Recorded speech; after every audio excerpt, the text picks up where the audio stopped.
celebrity memoirs, you know, are always interesting to me because they're also fictionalized, you know. I do remember, for instance, one of the first ones that I remember sort of taking a lot of notice was Lana Turner's book. And I'll tell you the reason why. They put it out, you know, serialized it in one of those Sunday tabloid newspapers, and they made a TV ad. And they made the TV ad, you think, wow, you know, and it was called The Lady, the Legend, the Truth. And as Mickey Rooney many years later told me, Lana wouldn't know the truth if it hit her in the face. You know, she'd lived in the global goldfish bowl of MGM for years, and of course went along with whatever Howard Strickland, the head of MGM, basically said. Could the same now be said for this superstar, who's apparently had a bit of a memory fog over exactly what went wrong all over, well, quite a few years back now, here in foggy old London town? As ever, let me explain.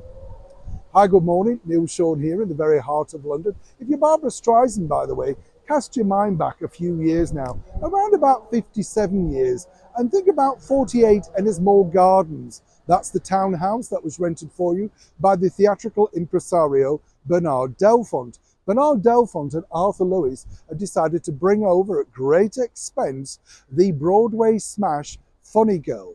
Now, according to Barbara Streisand's team, this, of course, was something that she wasn't very keen on.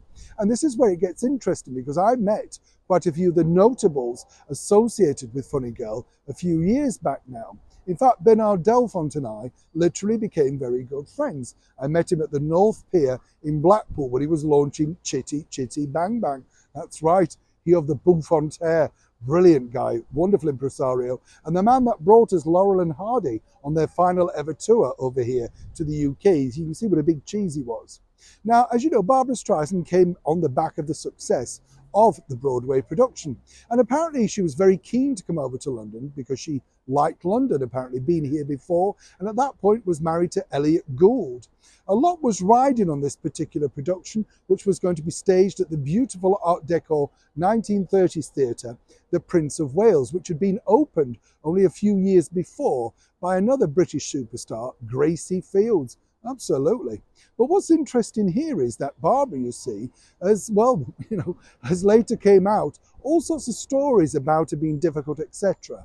Bernard told me that she wasn't difficult at all. No, she was very exacting. She'd been given artistic control and executive producer, so each night on the stage she would call all the cast and creatives together to discuss the things that had gone wrong. After all, as she pointed out, it was her name above the top of the billboard. You can understand that. But what was interesting and what was very distressing for the impresario Bernard Delfont was this.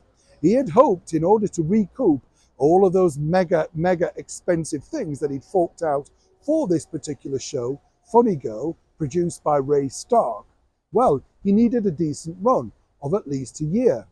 A few months in, Barbara called him in and said, "Bernard, I've got some wonderful news.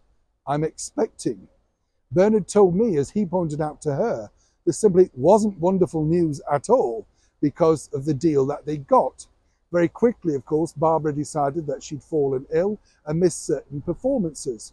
And so consequently, the show wrapped quite quickly because people were demanding refunds. They'd come to see the latest singing explosion that was Barbara Streisand, and nobody else would do apart from La Streisand. Very quickly, having had to give refunds back, they had no option but to close the show.